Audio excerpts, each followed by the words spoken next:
All right, and first up on today's agenda, we will share together with our strategic partner for marketing capability building, Oxford, about our playbook, the first 100 days of a marketing capability leader.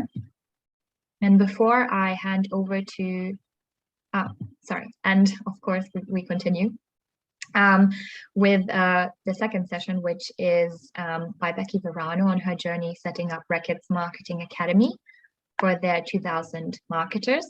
And then we'll move into a panel/roundtable discussion where together with Becky, seasoned marketing capability leaders, Marie Chan from GSK and Homi Batiwala from PepsiCo will answer your questions around their first few months in the role.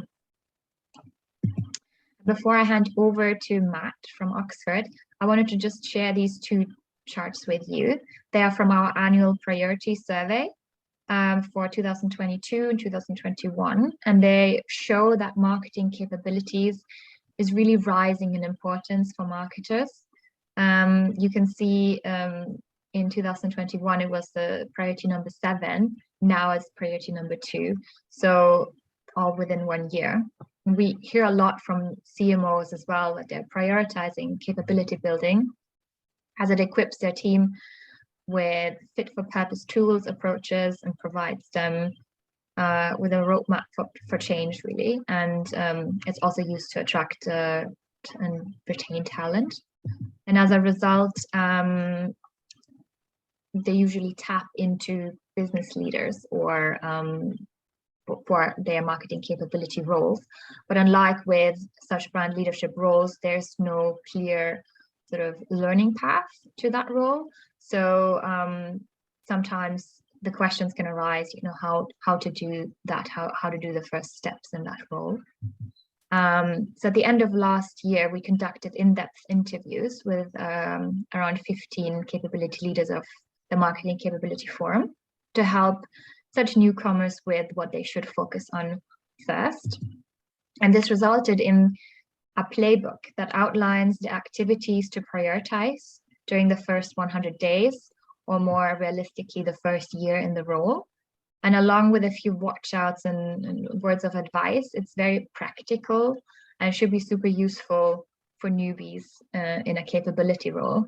And the plan is to launch it next week with the public, so it's not just for WFA members, and you'll receive the link to download it on, I think, Monday, together with some images as well for LinkedIn in case you feel like helping us share it with as many eyes as possible.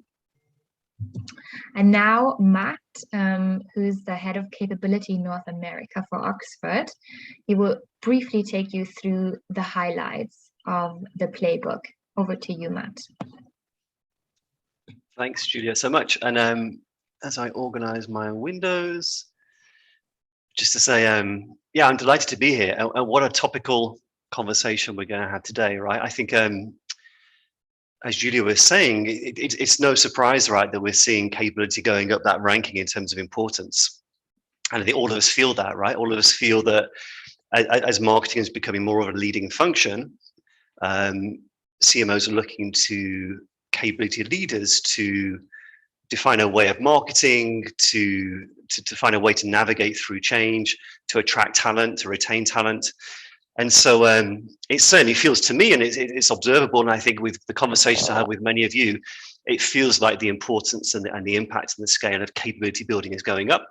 And yet at the same time, as Julia just mentioned, where's the playbook, right? Where's the training? Where's the experience to help equip new capability leaders in their role? It seems there's a big gap there, and I think the work we've been doing with many of you hopefully is going to address that gap. So just by way of introduction, yeah, I'm at Oxford. I've got the specks of grey in my hair and in my beard that belie 20 years of doing this. And I think like all of us and all of you, I've discovered that love of capability building, that impact you have on individuals, the faces that light up in marketers when they get the concept, smoother ways of working, better outputs, and hopefully more impact by brands in the marketplace. I think that all comes from us as a collective and the work we do. And I mentioned this kind of disparity that struck me over the last couple of years, that as marketing is becoming, more of a leading function, seemingly the capability leaders are more prevalent, reporting maybe into the CMO, the importance and the expected impact has been increasing. And yet, right, if you're rotating into the role from brand management or line management, you don't have that transferable experience, or at least the transferable experience is probably a little bit limited. And there's some really important questions, right? When you're new in role as a capability leader, what are you going to do first? How do you organize the priorities? How do you listen to the matrix, the global matrix organization? How are you going to structure your team? Are you going to have an internal team, work with external partners? What about the broader team? How do you dock into L&D or HR? How are you going to make sure you're connected to local markets? How will you have the impact in the first few months and in the first year or so? And how will you keep it going? Some key questions. And we crowdsourced the experiences of many of you. The kind of insights of what you guys did in the first 100 days and beyond, what worked, what didn't, the hindsight of things that maybe you would have done differently if you had your time again. And just look at some of the logos here. So a real amazing brain trust of different perspectives, different categories, different styles of capability building. And what really struck me was that this idea about providing this kind of guidance to new or fledgling capability leaders, this idea really seemed to resonate. And it started with a few conversations, and then it became 20 conversations, and the article became a playbook, and there's frameworks, and there's tips, and there's quotes. And it's become something which is now kind of a 30-page document, which you'll all see. Incredible utility, right? Tapping into amazing perspectives of leaders who've done this before, and hopefully something which is going to be really powerful and helpful for, as I said, new or fledgling or future capability leaders. And kind of centered around, and I'll go through this in a minute, kind of centered around, structured around, and kind of codifying maybe 6 or 7 steps, which may not be right in every instance, but are a good starting point to think about for new capability leaders. And I'll go through these over the course of the next 10 minutes or so. So, quick overview, acknowledging that I've got 10, 15 minutes, there's 6 steps, there's a huge amount of richness. I'll try and do justice, but this is probably a quick overview. Read the report, please share it, and you'll get a glimpse of all the richness that's contained in there. And I just put an asterisk here a few minutes ago because it's probably not 100 days. The amount of kind of input we got and perspectives is probably more like the first year in role, but certainly helpful to tee you off the first 100 days. And also importantly, I think the context, the ingoing context of this playbook is assuming nothing is there currently, right? So if you're going into a new role, let's say Unilever or P&G, clearly there's going to be a legacy of years of doing this and learnings to build upon and maybe things to optimize. But this playbook is designed for a new capability leader who's trying to get things going from ground zero. All right then. So for the next 7 slides, I'll just go through the step and maybe kind of some of the key points. And the first one, deliberately called step 0, trying to kind of encourage you to do this before you're in role, right? So as part of the interview process. Firstly, just defining what is meant by capability, understanding what the organization understands as capability. And I think capability, like many words in marketing, can mean different things to different people. Capability can be synonymous with training. Hopefully we would all agree that capability building, when done properly, it takes a much more holistic view. So organizational capability building looks at ways of working, the tools, the approaches, metrics. It's really driving how and enabling how the marketing function does what it needs to do in pursuit of the organizational strategy and goals. That may not be the case with the person who's employing you. So having a clear-eyed conversation about what you understand as capability and what is expected is kind of the first job to be done. Not doing that risks either limiting the ability to have impact or just maybe a kind of a frustration because you're not on the same place. Then it's about aligning the ambition with the scope and the resources. Where's the CMO in this? Is this a kind of top on the agenda for the CMO? What's the history of capability building in the organization? Are they good at doing sustained multi-year initiatives? HR, L&D, where are they in this picture? And then finally, to kind of help enable you in this role and to have some of these conversations, I think some of you offered up the advice to say you should upskill yourself on some of these topics as well. And clearly you don't need to become an HR professional overnight, but knowing the different ways that adults learn, what makes a good learning objective, a bit of organizational design and change management, it's going to make you obviously a lot more credible, and you to have more impactful conversations with L&D and your capability partners, and help drive that understanding across the business. So step 0, hopefully there's some kind of mental nodding happening there, and especially the point that ideally you do this as part of the interview process. Then we kind of went on to the next step in terms of what are the capability priorities. Again, hopefully this is kind of a big head nod. This is about listening to the business, right? Getting out, meeting the stakeholders, in different times, doing the kind of global tour, meeting the brands in the business, and understanding what their kind of strategy is, where they are today, and then what the gap is in between the ambition and where they are today. Also, I think some of you suggested part of this listening tour includes test driving what's there today, right? So the marketing and brand building tools, try them out with some teams. Do they make sense to you? Is there a red thread in terms of how you use those tools and how they can line up together? Conduct or sit in on some training courses or workshops. Just get a sense of how the way of marketing is today, and to what extent is that fit for purpose.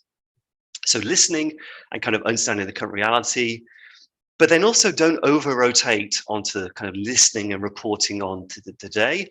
You want to be kind of balancing that with the view of the future, right? What's the CMO's vision and expectation for where marketing needs to be in tomorrow? What are some of the big change initiatives and agendas that are going to be important for the CMO? And what role does capability building have in driving that agenda? And you've got the kind of today and tomorrow perspective, and hopefully coming out of that will be the capability gaps and priorities. And then it's thinking about how do we prioritize those priorities, right? In terms of, is it geography? Is it by audience group? Is it by where the needs are kind of most prevalent? Is it where the pull is coming from the business? But clearly this is all to be worked through and defined and aligned in step 1. Then I think there was a sense of moving on to, once you define the priorities, what's the philosophy and the framework and the plan to start building capabilities? So the philosophy meaning, what's the kind of unique way that marketing happens or brand building happens at this organization? What are those kind of evidence-based truths that the CMO and marketing follows, be it Byron Sharp or Binet and Field? What kind of published evidence seems to resonate in terms of how brands are built or growth is gotten after? What are the kind of the historical or cultural traits of the organization that need to be reflected in this philosophy? The category, how can we show up and navigate through the category in a way that's distinctive? This kind of left brain, right brain, art and science philosophy that's kind of in the minds or in the ether, how can you start to articulate that and then flow that through into the marketing framework? The way of marketing, the kind of collection of key tools or steps that portrays and hopefully locks down the way that marketing is done or brand building is done at this organization. And then the roadmap, what's the plan for the next 2 to 3 years? The key priorities in terms of capabilities and how that will be rolled out and how we're going to embed the framework and the way of marketing. Easily said, obviously it takes time and perseverance and probably some difficult conversations. So step 3, we've got the priorities, we've listened to the business, we start to think about the framework and the philosophy of marketing. Then how can we do this, right? So if you're a team of 1 or 2 or 3, how are we going to extend the reach across the organization? This might be within your own team, and there's often a choice to be made here about, do you have a smaller central team and then work with an external partner or partners? Or do you want to have a slightly larger internal team of capability experts and then leverage less in terms of external perspectives? So it's about defining and assembling the internal team. And then clearly we need to have a reach across the organization. So the extended team of SMEs, HR, L&D, probably agency partners, and importantly, the kind of local capability champions. Those kind of brave people that put their hands up to say they want to be a part of this movement and are willing to contribute their time and perspectives, often in a way that's kind of extracurricular. And this helps to both you to remain connected to the organization and for them to have their needs heard. And then you get this kind of broader reach, hopefully, across the organization. How do you enroll them? How do you keep them motivated? How do you kind of recognize their contribution and keep everyone walking in the same direction? Then thirdly, senior sponsorship, right? Where's the CMO? Where's the CEO in this? The category or regional presidents? How can we be in service of them and their agenda? How can we benefit from their perspectives and their advocacy? And how do we solidify this into an ongoing perspective and relationship so that capability is seen as important and it's pushing in the right direction, so it's seen as valued and hopefully the ROI is noticed and appreciated. So then step 4, and I think I just touched on or alluded to some of this in the previous step. How do we get the model in place so that people know what they're doing, the roles and responsibilities are clear, people feel heard but also valued, and this all goes into the governance model. What we're trying to evolve here, right, and I think many of you talked about this, is that as marketers, there's often shiny object syndrome, right? Or you get new people coming in from other organizations where they have a different way of marketing or brand building there. And the temptation is there, and it's always there, to start chipping away, right? Maybe changing the framework. You know, where I come from, purpose is more this than that. Can we just put demand spaces into the proposition, whatever it may be? And the risk here is that the integrity of the model, the way of brand building or marketing, gets diluted and diminished over time, and it can often be a death by 1,000 cuts. Now, the governance model needs to kind of try and prevent that. So it's a model in terms of who is in this forum, group of people, you know, how often they meet, what's their role, who are inputters and who are decision makers, that kind of governance model. But then also bringing that to life in terms of a forum. And many of you were saying, often offering this up as almost one of the first things and the most important things to do. How can you have that structure, that cadence of coming together so that people are clear on what you're doing? It's kind of locked into people's PDPs or their personal objectives, and it's clear what the roles are. And then I love the next one, be a zealot. A few that the people we interviewed talked about this. The power of saying no, right? Well-meaning stakeholders who are saying, oh, we actually have this capability need over here in our market, or can we just do this different thing, or can we maybe take this detour or call it something else? And there's the power of saying no to these well-meaning stakeholders. And in the absence of saying no, again, you get to that kind of death by 1,000 cuts, and the integrity starts to go, and things can often fall apart. So this would be about defining and keeping going the governance model. And then a few of the people we spoke to also said about exploring self-governing models, you know, doing things with the budget, maybe kind of cross-charging budget models where usage of the capability materials by markets kind of reduces their cost or their overheads. It's a self-fulfilling prophecy that the stuff comes out of the central capability team is going to be more in service of the local markets, therefore more impactful, therefore more likely to be the stuff that they're looking for, and hopefully that's kind of more of a self-governing model. As I'm saying this, I'm realizing this sounds much more like the full year rather than the first 100 days, right? So that's the importance to caveat that before. So then around kind of step 5, right, we start to go from structuring, setting up, enrolling, the sponsorship, into kind of putting stuff out into the organization. And there seem to be kind of two schools of thought within this. Do you go for quick wins or do you just go big? Meaning, do you do kind of small, low-hanging fruit first?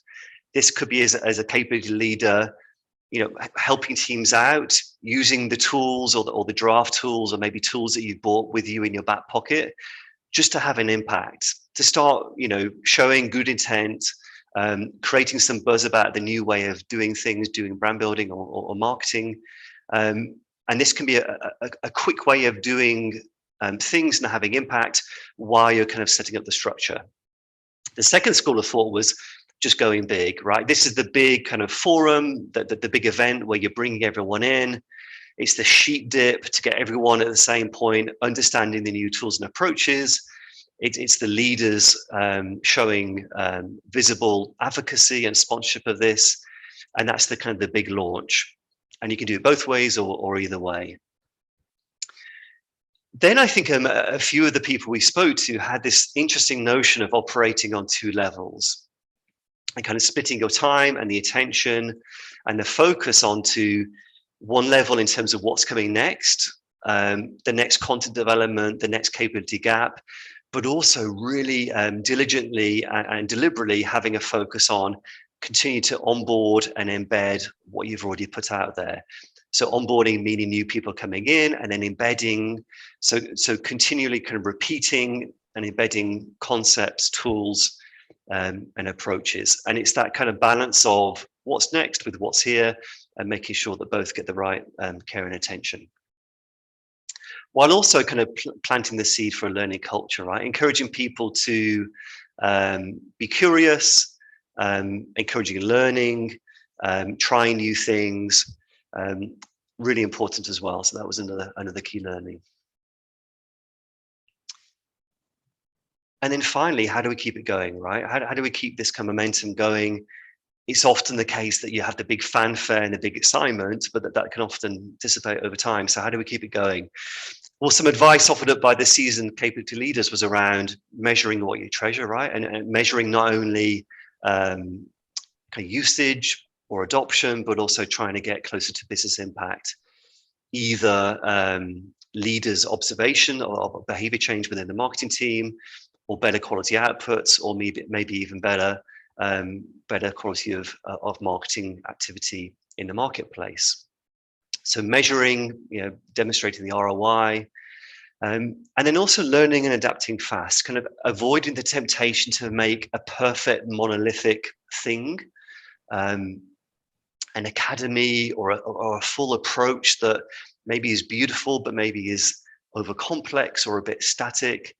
I think many of the people we spoke to, the leaders, advocated for just keeping things kind of fluid and fast, sticking kind of pilot or beta mode, and just adapting. And I think that felt like a really good words of advice as well. And then finally, kind of keeping it going. This is keeping it going for yourself, but also your extended team and the leaders as well. Yeah, there's no other way to say this really, apart from it takes stamina, doesn't it? It takes stamina, it takes perseverance, it takes being a bit of a zealot. It means finding your passion and what's your personal passion within this and kind of digging in and tapping into that. And then also rewarding, acknowledging the broader team, and then hopefully demonstrating the impact and ROI on an annual basis. So you can start to see how these points form this playbook. And hopefully in my quick time here, it starts to convey the richness, the insights, the experience that we're kind of capturing here and offering up to other new or would-be capability leaders. And hopefully you started to feel that this is a really worthwhile exercise that has loads of utility. And as Julia said at the outset, we'd love to keep playing this forward. So we'll be doing kind of activity and posting it on our websites with the WFA. We're going to be emailing it out. And then hopefully over the next coming weeks or so, starting conversations on LinkedIn. We'd love to have your voices and experiences in that conversation. Maybe videos of you sharing what tips you've got and offering this out there, both for new leaders and future leaders, or maybe leaders who would like some advice from others who've been there before. There we go.